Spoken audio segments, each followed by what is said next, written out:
zvaiitwa naPauro. Nauya ndisina kukwadzisira vanhu nezvidando zvavo inhau imwe chete. Mumwe andigerera magoso ati handina kuremekedzai, asi ndokuremekedzai zvakanyanya. Vekomo munandiregerera, masekiriti andiregererei.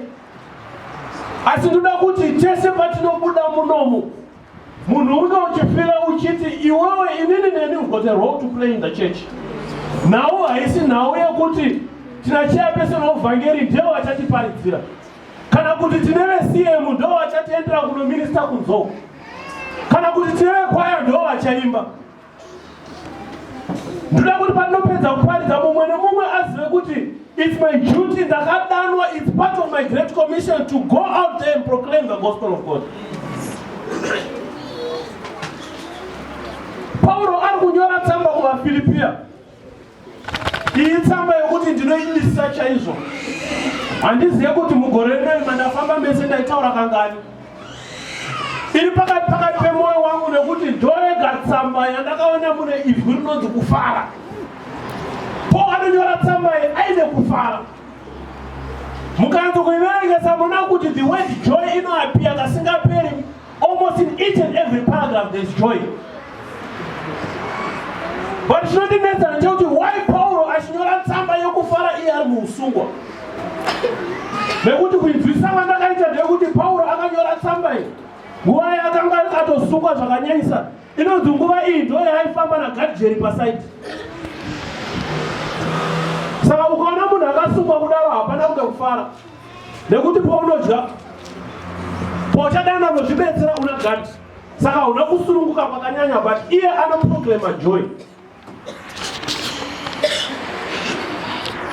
Tikaverenga tsamba tikaenda pachapter 2 pavhesi ya 3, Paul anovanyorera achiti do nothing out of selfish ambition. Hallelujah, hallelujah. Tisati tasvika ipapo tikaenda pachapter 1 verse 27 to 30, anovapa one great commandment. Zvikanzi only let your manner of life be worthy of the gospel. Regai ndimbomira ipapo. Hanzi upenyu hwenyu chete, mafambiro, maitiro ezvinhu zvenyu zvese ngazvive zvinhu zvakajeka vhangeri raKristu. Ndobva ndabvunza inini kuti chii chinombonzi gospel? Amene pane angada kundipindura. What is the gospel? Takara nongoziva kuti Matthew, Mark, Luke, John, but Paul goes beyond what is called the gospel. Ndipo paanoenda pamberi achitaura kuti do nothing out of selfish ambition. Asi kana uchinge uri kuita zvinhu show humility. Achingopedza kuti humility ndipo paanotanga kupa maexamples evanhu 4 vakararama upenyu hunoenderana negospel. Wekutanga anopa muenzaniso waJesu kuti although he considered himself as God, but he emptied his privileges. Tikaverenga kumagospel tinoona kuti Jesu pane nguva dzekuti aigona kudedza ngirodzi dzese kuti burukai murwe, asi anotaura kuti no. Izvi kuti azviite zvaifanira kuita kuti mazipagwaro azadzikiswe. So even though he considered himself as God, but iye akasiya maprivileges ese andobva angofanana neni, vafanana newe. Nyota yaunonzwa ndiyo nyota yakazwa. Aitoti akacherwa mvura mutsima akaona ine shizha aifuridza. Amen and amen. Ndobva Paul azviti tarirai sei inini ndakaberekerwa muJudha, zvese zvoujudha tinozviziya. Paul anga ine maprivileges asina vamwe. That's why they couldn't crucify him, for he was a Jew and a Gentile at the same time. So anovataura kuti imi ini ndine maprivilege akanyanya, ndikaenda kumaJudha ndinokwana, ndikaenda kumaRomans ndine citizenship, but I count everything izvo zvose tsvina nekuti ndava muna Kristu.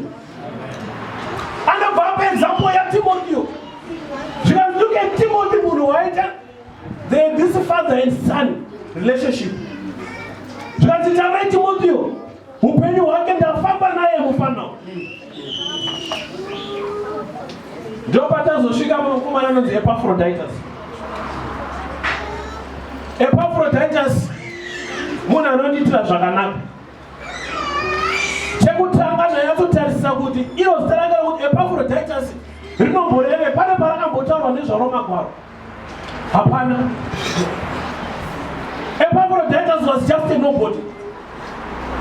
Epaphroditus, I think he was the least in church. Epaphroditus ndiye mukomana wekuti pakati padanotibwa kwakadzi dedza Epaphroditus. Pakati matori kada kugezwa dedza Epaphroditus. Pakati machiasara mchechifonera Epaphroditus. Tikanzanoda kusevhwa chikafu Epaphroditus. But Epaphroditus zita rake ukanzotesa nehistory atoratidzwa kuti anga akurira munzvimbo yemaGentiles. Because mumaGreek maive the goddess of love and Epaphroditus. Saka vabereki vake vakatomupawo zita rezvimwari zvavo zvavanonamata. Asi mukomana akadaro zita harina kumbomudzikisira pasi. Aishandira vhangeri raKristu. Saka ndipapo Paul paari kutaura. Murume anga atumwa kuna Paulo kuti anodetsera naPaulo nekuendesa zvipo. Asvika ikoko hanzi Epaphroditus anorwara. Arwara kudai anosvika panguva yokuti anopodza kuda kufa. Asi Mwari vanomuitira nyasha omurapa. Paulo ndopaari kumutumira bheki. Zvikanzi tambirei murume uyu. Nhau yaitika ndeyekuti tsamba dzainyorwa naPaulo dzaizosungwa dzoverengwa mukereke. Yeo Epaphroditus adzoka. Akabata tsamba yake muruoko. Ari kuburuka chikepe. Munoziva munhu anenge akasvika pakuda kufa step chaiyo inochinja. Pamwe mabhurugwa aitodonha. Hoya ari kuya netsamba yake akabata. Vanhu ndopa vanobva vamira. Kana ari delegate riri kubva kuconference kuti mutambirei muzvanzi takatuma delegate madzimba mutoJoburg vasvorwara. Takambokutaura tichivhota kuti mukomana hamumuonere. Utano hwake hunonyatsokuita. Takambokutaura kuti kana kunyora chako hakoni. Kana chirungu chaichaita hachinzwa muri kutumira uyu. Varipo ngaidaro anobva ati mamuna adzoka.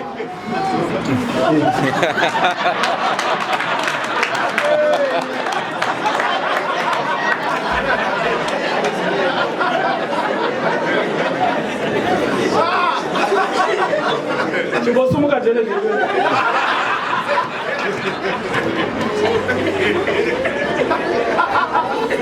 Yatomutanirai. Ndiye ukaona mnenga matumo. Leo chidzoka. Aperese.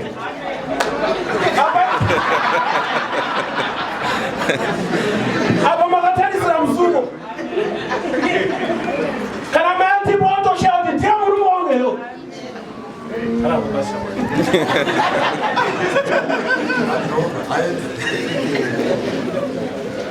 Asi chaitika ndechekuti vanhu havasuziva kuti tsamba yanyorwa naPaulo yakanzi.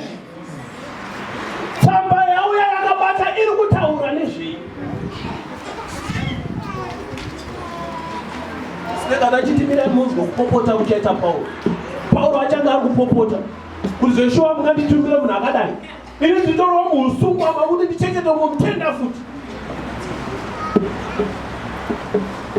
Ndipo patiri kusvika panhau yataverengai. Paulo ari kutaura nezvemurume akararama upenyu hwake maringe nevhangeri raKristu. Zviri kunzi mutambirei murume uyu. Ndichagona kutadza kupedza mari dzangu. Asi ndoda kuti ndibve panapa ndataura nezvematitles akapuwa Epaphroditus. Ndisandatsa ndatombotarisa munhu ari parutivi rwako. Kana wamutarisa achimbofunga kuti anofungei nezvako.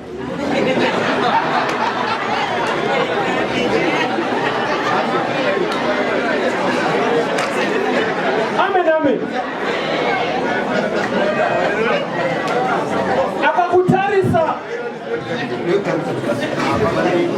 Akakutarisa angadijusa kuti kudine zvako. Because mukupera kwemaridzo iyi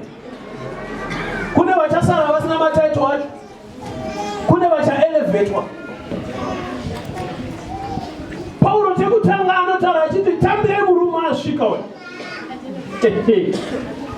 Tambirai murume asvika we. That man wamuri kutambira is my fellow worker.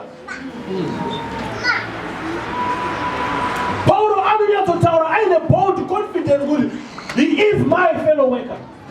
Basa ratakabatawo rakati basa hombe nemurume. My fellow workers ndeapi anotaurwa neshoko. Tikaenda kuna Korinte ndo vanonzi we are all fellow workers in the harvest. But panozotaura vachiti the harvest is plenty but the workers are few. So parikudikana vashomanana ivo vakaita sana Epaphroditus vanoti tabuyawo kuzoita ma-fellow workers. Paulo anaenda mberi otaura achiti Tambira is my brother. Chii unatotara kuti he is my brother. Dambudziko rinoitika mukereke nderekuti kana usiri wekwamhofu hausi mukoma wako. Kana usiri wekwasoko inini newo hatizikani. Unoti mwana wangu bvunzwa kuti mwana wokwani anenge nezvei akabva nekupi. But pake kwanobva ndotara kuti hewo mukoma wangu. Pazere vanhu ndichidada kuti uyu mopoto ndewangu. Koto ndikabvunzwa kuti handi vamwe watopinda nawo.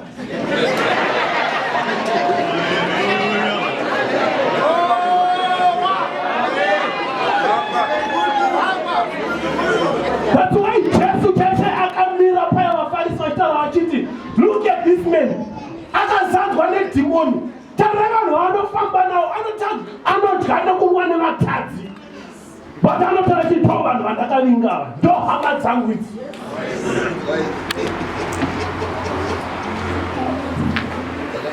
Poor Amireka. Anotaura achiti this is my fellow soldier. Tiri muhondo vakomana tiri muhondo. Vaefesa anotaura achiti we wrestle not with flesh and blood. But mazuva ano we are wrestling with flesh and blood. Tinotungana nokuedzana pachedu. Pachedu ipapa ndo patinotungana ipapa. Mweya zvayo yakagara yakatodawo yakabhara fogu tasaitiseka zvikazona izvikuiti. Handizvo zviri kutaurwa naPaulo. We have to be fellow soldiers in the spiritual warfare. Tikataura kuti vakomana Hebroni hazvikuita komana ngatibatanei pamunamata. Kuti kuita leta zvipato kurongana kuti vakomana kuyakaronga tovaita sei maistole tovaita sei vamuswere vanetsa tovaita sei.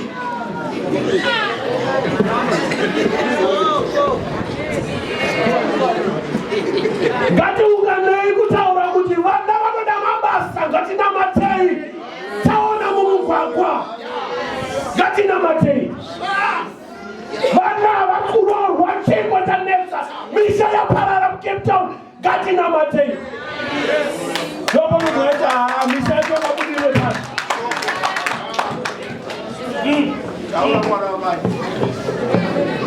Are we fellow soldiers? Is we kuti fellow soldiers? Ndatarisa mupepero munoti rinombozada kureve kune vamwe vanhu here Jesu akambotaura kuti this is my fellow soldier. Ndakarishaya. Ndokubva ndaita zvinhu zvandisinganyanya kufarira. Handinozoda kutsvaga zvinhu zviri out kweBhaibheri. Ndoda kuti Bhaibheri rinditsanangurire zvinhu zvarinotaura. Ndangoona rakasenzeswa chete pamwe chete kuna Filimoni. Rangonzi my fellow soldier futi. Ndikati saka vanhu vaviri here vanokodzera title iyi. Ndokubva ndazoverenga rumwe bhuku rakanyorwa naJosephus. He was a historian saluku. Ndobva ataura kuti no. Nyaya yaitika ndeyekuti maGreek maRomans achinorwa hondo ndosaka vaikunda. Vairwa shoulder to shoulder. Epaphroditus anga asiri Rambo. Wokuti anongonzi mukandei pachinopisa apo isitomira takatarisa. Aiti varume hande hondo yasatani iri kuya hande tese. Kune vamwe vanhu vanoda kuita zvinhu pachezvavo. Unotorana nevamwe varume muri kusaririra. Hande hanzodzi yangu hande sumuka bhuti sumuka hati zvinhu zvokoma ndozvaita Epaphroditus anga asiri 1 man out kuti inini ndine kutsverereka ndimire pangu ndega muchikona vamwe vanditarire hosana ndiri tega hausi wega famba nevamwe shoulder to shoulder.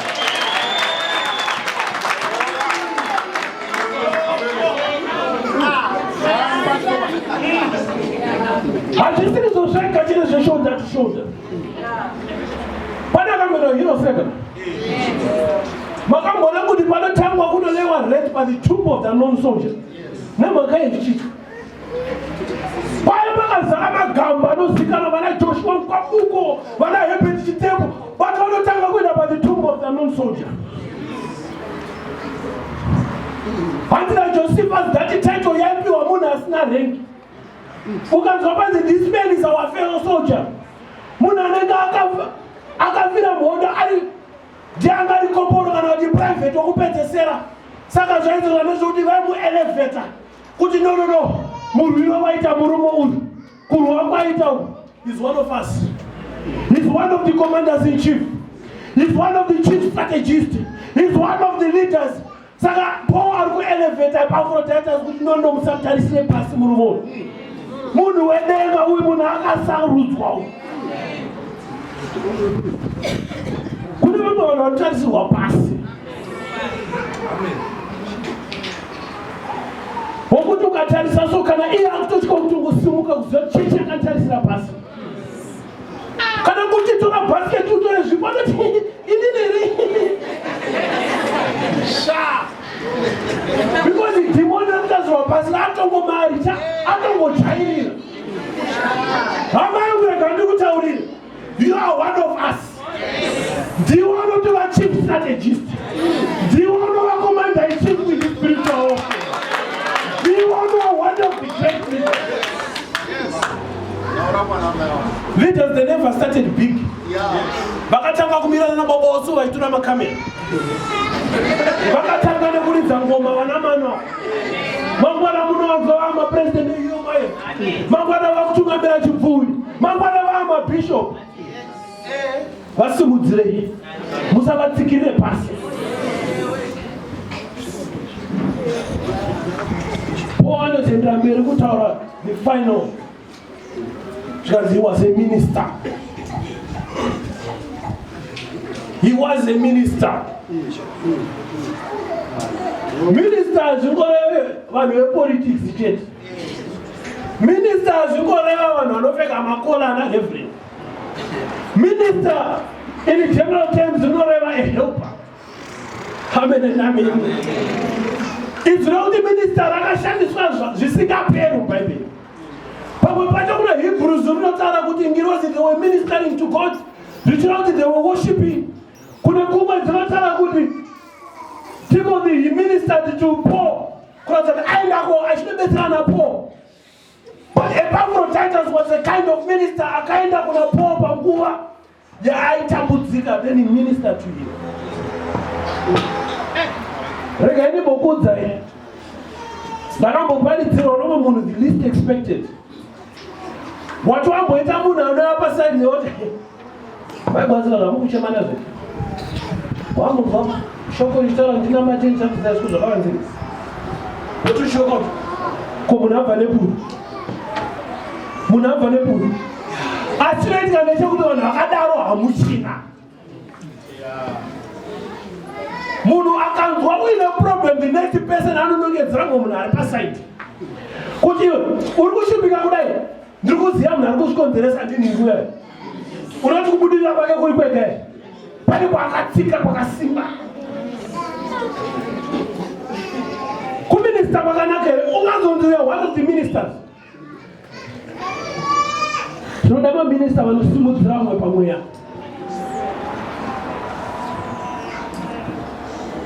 One other thing zvinotaura Paul. And he was your messenger. Chandinadza ndechekuti pesa pa Paul aimbeka achimboti mai vazomuti your messenger.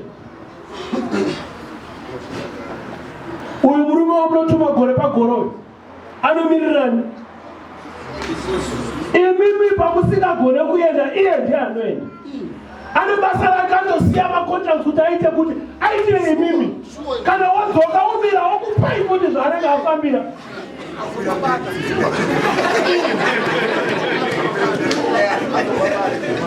The messenger wedu. Ndava ndapaporotaita zvakutaurwa.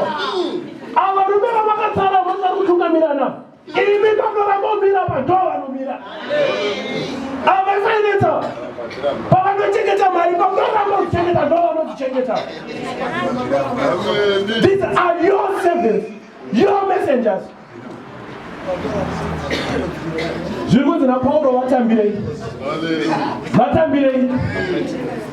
Kuvatesalonika munotaura uchinzi men like this, they have to be esteemed.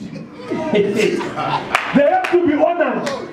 Mukaona kune varume vakadai vanoti shamwari ndangofamba kuti ukazonamata newe, they need to be honored. Ukaona vanhu vanoona nguva ukazomira pandisa zuva last week takapinda tivakati, they need to be honored. These are faithful servants. Kwete kutonyoresa. Amen and amen. Batofamba nayo tsamba noti ha. Murume uyu anga aine CV rekuti inini handisvike kana apo. Nemhaka yei Paulo azomudzosa.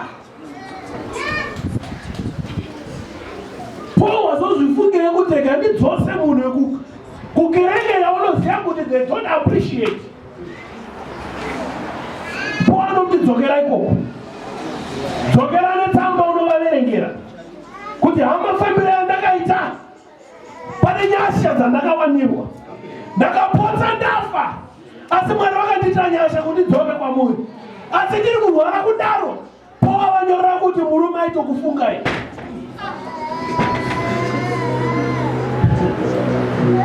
Ndinega ndikutaurire nekuti ndiri munhu wenyama.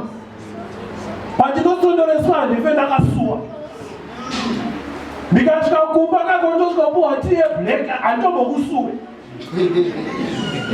Ukasuwa kumaona kuti ukasvika ubikirwa sadza mukondo wakadaiwo woti nemuti wejongwe. Wotaura kuti kana ndadzokera kumba kwangu ndenge ndichifunga ngatiregere kunyeberana. Asi murume uyu aifunga kerekeyo kwake. Izwi rakashandiswa kuti he was depressed. Tikavereka Jesu ari mugadheni meGetsemani, that's the same feeling yaakaita. Munhu anonzwa kurwadzikana nekushuvira hama dzekwake. Zvino tikamhoresana apa yato out of sight out of mind. Tozosangana futi next Sunday. Hakuna mumwe anozobvunzana pakati pekuti ko hokoko madoka chere magona manduwe, hakuna ba. Tozosangana ikoko musosana. Epaphroditus aifunga vekwake kuti Mwari ndikurwara kudai, please ndoda kunoona hama dzangu.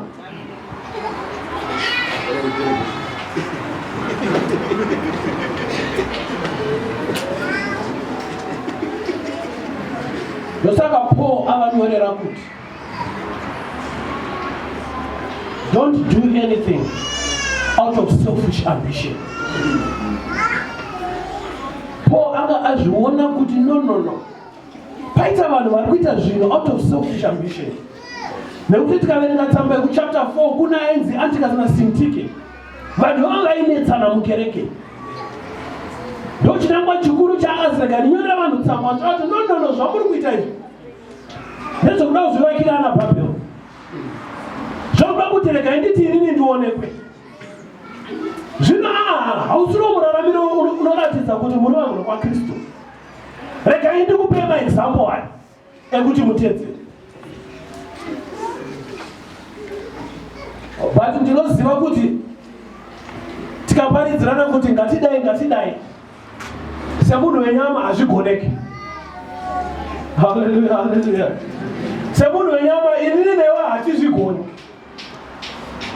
Kugara upenyu hwokuti rega ndifambire mai mandimutsa. Kama ndimutsa rega nditsvare. Mwari wakakuitai zvakanaka. You need to tell the testimony. Yanditsva zvakanaka. But toda kusira vanhu vakafamba a question. Did you do it out of love or kuti muonekwe? Makaenda nemoyo werudo here or to make face kuna mai malimuti? That's the problem yatinayo vanhu vechurch. Tinofamba kunona munhu kunomangisa register.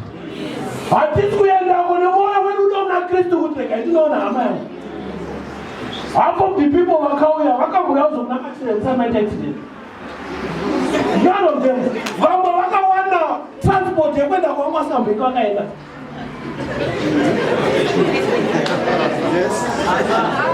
Hatisi kutaura kuti moyo kuda kudikira iwewe nemoyo wako ndiunozviziva. Don't do anything out of selfish ambition. Kudenga kuna Mwari. But this is the good news. Kuti watashika pa kuna mati. Paulo anotaura achite like Jesus. He emptied himself. Mnasa nawe kuzviemptaka inawe kuve nedependence. Kana Jesu akagona kuita ata depend on God the Father. Nemaka Yesusu zvichitadza kuita depend kuna Jesu. Munhu anomuka achita zvomutsimba kuti toda kuti vanhu vandione. Mwari chete ndiye anogona kukurecognize. Isu togona kukuona tikataura kuti apa paita mukristu wemashua. Takotarira zviri kunze asi Mwari ndo vanoona moyo wako.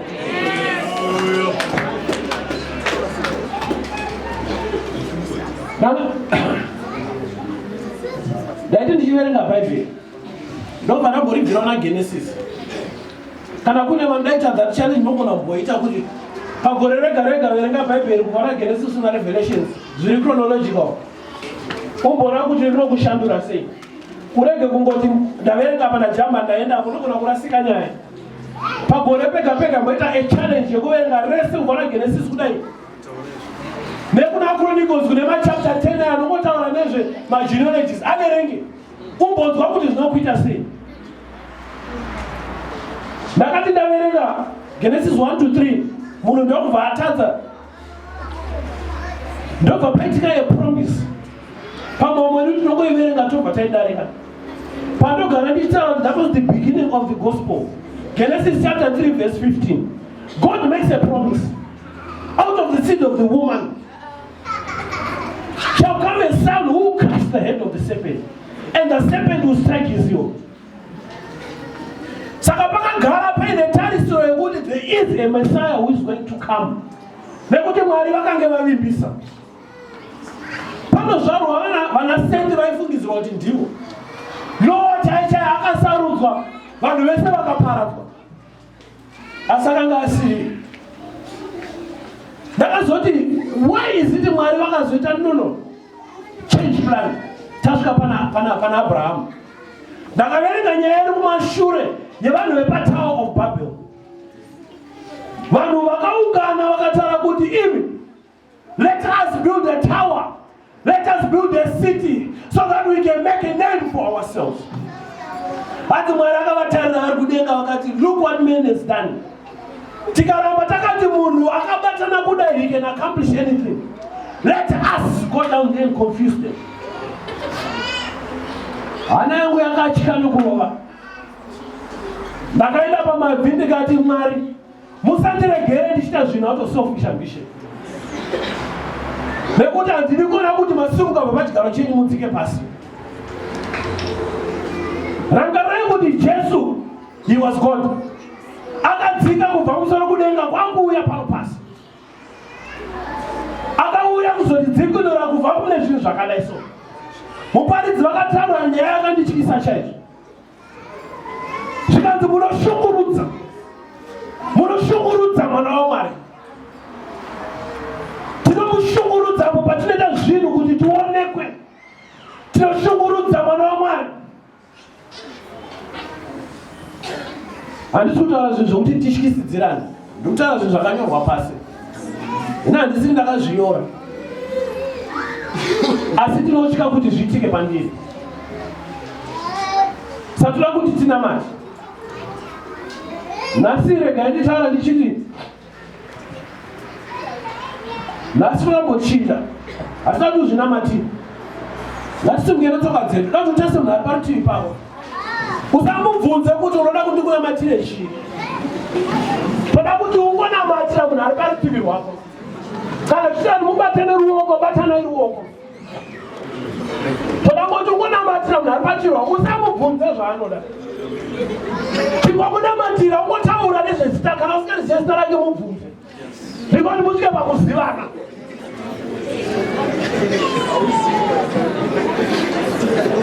Kuchema kwako pasopera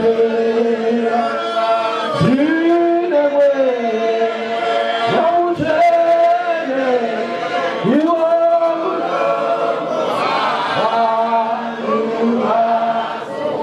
wapura zinewe vandikanimwe andiye